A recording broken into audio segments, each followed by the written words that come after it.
In this video, I'm going to show you how to create a variety of drone shots and explain how each type of shot can completely change the mood and feel of your footage. A simple movement of the drone can make a scene feel epic, mysterious, peaceful, cinematic, or full of energy. Understanding these differences is one of the keys to creating drone footage that stands out.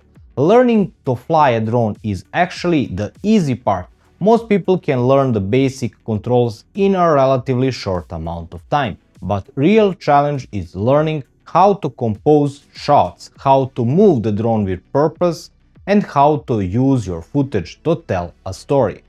That's the skill that separates average drone footage from professional-looking videos. One of the most common mistakes beginners make is launching the drone, capturing a few random shots that looks cool and then throwing them together on a timeline. While those shots might look impressive on their own, they often don't work very well together and fail to create a meaningful sequence. The result is usually a collection of nice-looking clips rather than an interesting and compelling video. Instead, every shot should have a purpose. Before you even take off, think about what you're filming and what story you're trying to tell. Are you introducing a location, revealing a subject, showing scale, creating anticipation? Every moment of the drone should support that goal. Drone footage works best when it complements the story rather than distracting from it.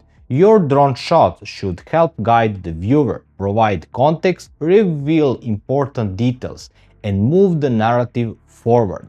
When you start thinking this way, you'll stop capturing random clips and begin creating sequences that feel intentional, cinematic, and much more engaging to watch. Before we get into specific drone shots, it's important to understand what actually creates the feeling of a shot. The mood and impact of your footage are influenced by several factors, including height, distance, speed, and gimbal position. By changing these elements, you can make the exact same location feel completely different. Let's start with height. The altitude of your drone has a huge impact on how the audience perceives a scene. Flying very low to the ground can create an immersive and dynamic feeling, especially when moving over roads, fields, or terrain.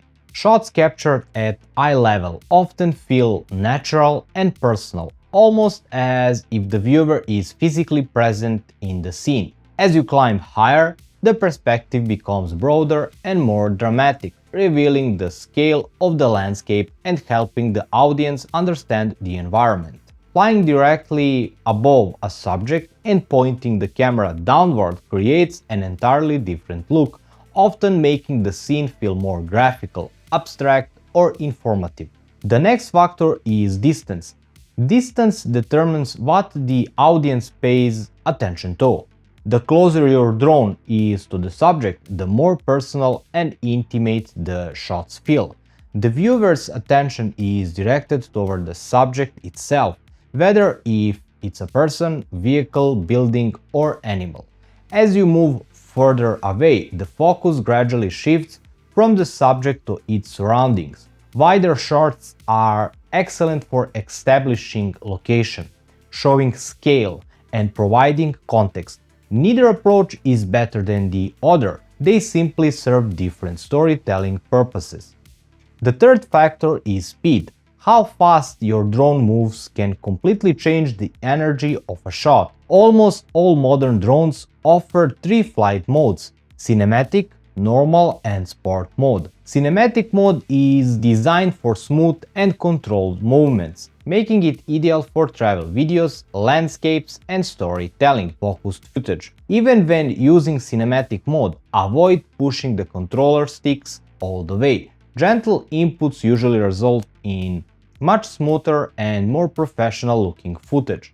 On the other hand, if you're filming action scenes, vehicles, sports, or anything that requires a sense of speed and excitement, sport mode can be incredibly effective. Fast movements naturally creates a more energetic and intense feeling. One useful trick is to fly lower to the ground when moving quickly. Objects pass through the frame faster, increasing the sensation of speed and making the footage feel much more dynamic. The final factor is gimbal position. This is one of the most overlooked tools available to drone pilots. Many beginners set the camera angle before taking off and never touch it again. As a result, all of their shots end up looking very similar. Instead, actively use the gimbal throughout your flight. Point the camera slightly upward to create a more dramatic perspective and reveal more of the sky.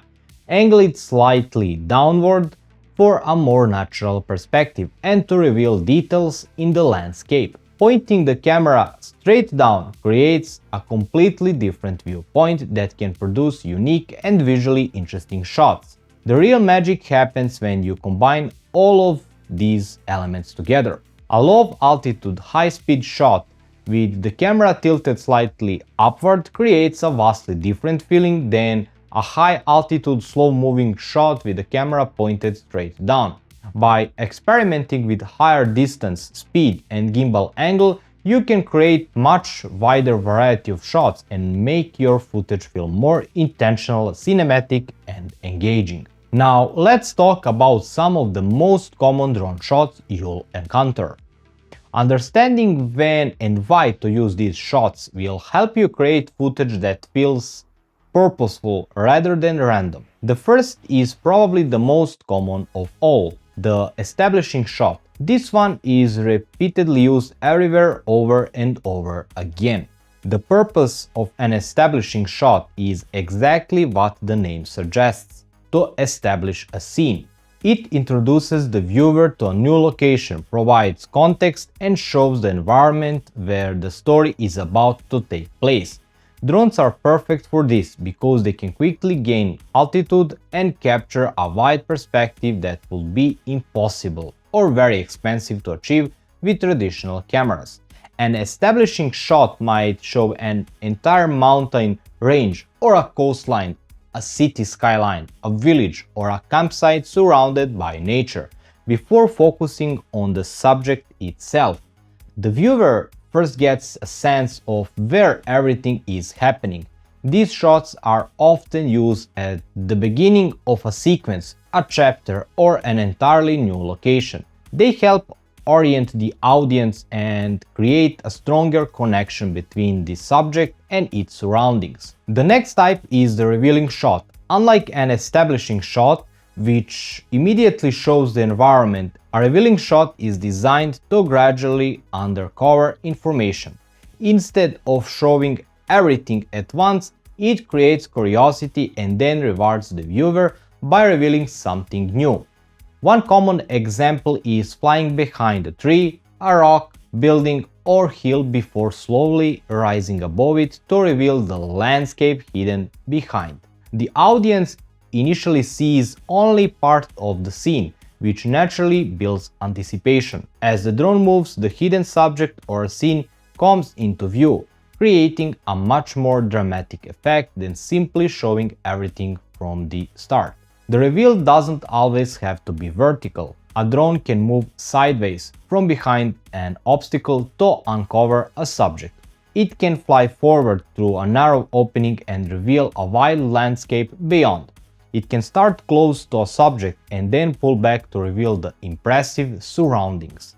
It can even remain completely stationary while a person, vehicle, boat, or animal enters the frame, gradually becoming the new point of focus. What makes revealing shots so powerful is that they guide the viewer's attention. Instead of presenting all the information immediately, they create a visual journey from one subject to another. The third type is the tracking shot. A tracking shot is any shot where drone follows a moving subject. These shots are great for creating a sense of movement and making the viewer feel connected to the action. The most common technique is matching the speed of the subject so it stays in roughly the same position in the frame. This creates a smooth and cinematic look while keeping the viewer focused on the subject. However, the drone doesn't always have to move at the same speed. Sometimes you might want subject to move faster than the drone to emphasize speed and motion. In other situations, the drone can move faster than the subject and overtake it. Flying past a subject can reveal a new scenery ahead and simply add more energy to the shot. Tracking shots can be filmed from many different angles, each creating a unique feeling. Following a subject makes viewer feel like part of the journey, while side tracking shots emphasize speed as the background rushes past. The fourth type is the fly-through shot. This is a type of drone shot where the drone passes directly through an object or navigates a very tight space between two obstacles. This could involve flying through a gap between buildings, passing under a bridge, or squeezing through any kind of narrow opening in the environment. These shots can be very powerful visually, but they are also among the most difficult because you're flying in a confined space where a small mistake can lead to a crash, especially for beginners. Okay, so the next section is all about shots, but before we dive into that, we need to talk about drone controller modes. These are basically different sticks configurations that determine how the joystick controls the drone movement. There are 4 different modes, with mode 2 being the most popular, the default on most drones and the one I'm using as well. So the left stick raises the drone up, brings it down and rotates it left or right. The right joystick moves the drone forward and backward and from side to side. The first shot is the easiest. You simply leave the drone hovering in a place while filming a scene, whether it's a landscape or a subject moving through the frame. Next is the push in. This is when you push forward on the right joystick, moving the drone forward your subject. It's one of the most common drone movements that you can see all the time. Next is the reverse, and this is where you pull back on the right joystick. The drone will move backwards. Just make sure that there are no obstacles behind it so it doesn't crash. Next is the slide.